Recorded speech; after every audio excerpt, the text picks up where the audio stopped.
Thanks for checking out this video. The other day I painted this forest scene with a Bigfoot creature in it, and in this video I wanted to paint this smaller version and talk about some of the steps along the way. It's a 9x12 canvas board that I've primed with raw sienna.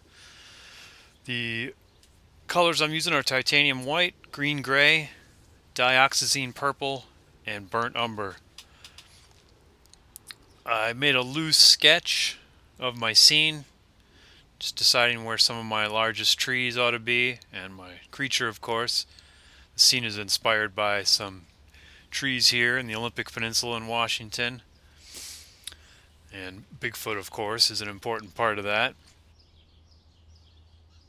So after I've got my sketch laid out, I'll start with my lightest values and begin blocking in the background. Not really worried about details here. Just getting some light colors in the back just to simulate some distant trees, distant leaves and branches. I'm paying attention to my sketch, but I'm not afraid to overlap it and cover things up and allow the painting to evolve along the way. Maybe the one thing I am paying attention to here is keeping my lightest values towards the center and gradually getting a little darker as I get towards the outside edges.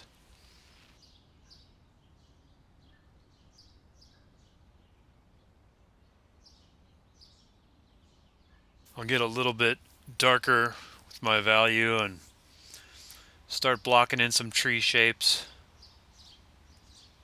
Still not concerned about details here, just getting some more specific shapes built in.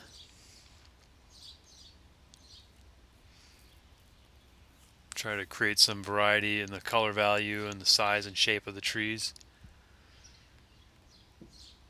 And the trees that I want to appear closest, I'll get nice and dark. And this is just a first layer, so details and final color isn't real important. It's mostly just an extension of my sketch at this point. So I'll continue shaping in trees and blocking in the big shapes. My foreground and this fallen tree on the ground here can start to get some color. And my Bigfoot creature, of course, he'll get a first layer here just so he doesn't get lost in the background.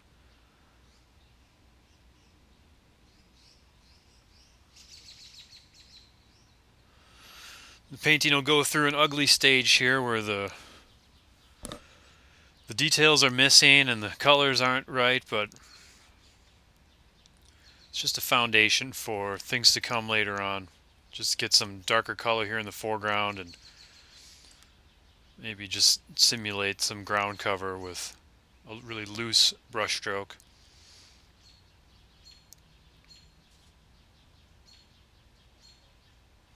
So I've added permanent green here, and I'll use that along with my other colors and just going through and tightening up the background with some of those light values. Just trying to feel out where some of these tree shapes and branches ought to be.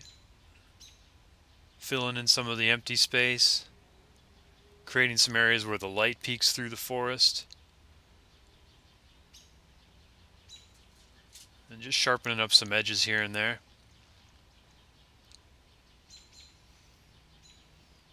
Give another coat to my Bigfoot creature here. Starting to pay a little bit more attention to the final shape and make some adjustments. Trying to keep that color similar to my mid values to push them to the background. And the detail will begin here by bringing my trees to life, deciding where the light source is coming from. It's kind of a low lighting situation, so just trying to show a little bit of light and shadow on the trees and maybe some bark texture. And along the way here, all my trees just get a variety of value and brush stroke. All of it works together to show some shape and some texture. Some nice bright green here, trying to simulate some moss on fallen trees here.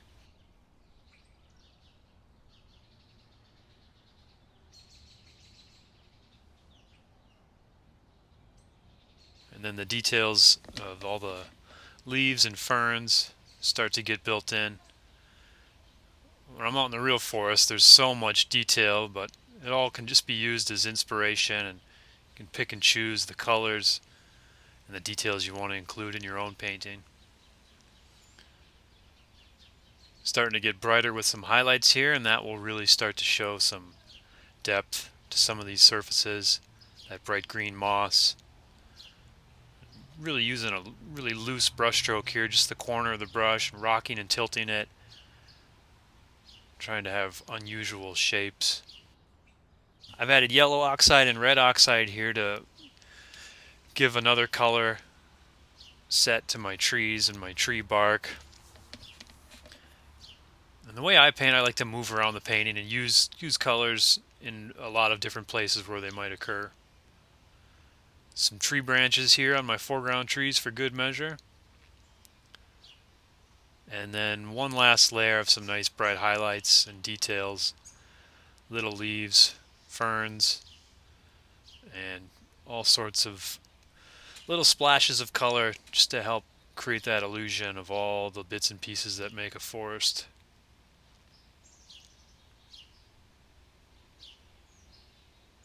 And some final details here to call it a finished painting. Here's the 9x12, and here's the larger original that it was based off of. And as always, you can check out more work on PeteKornowski.com. Thanks for watching.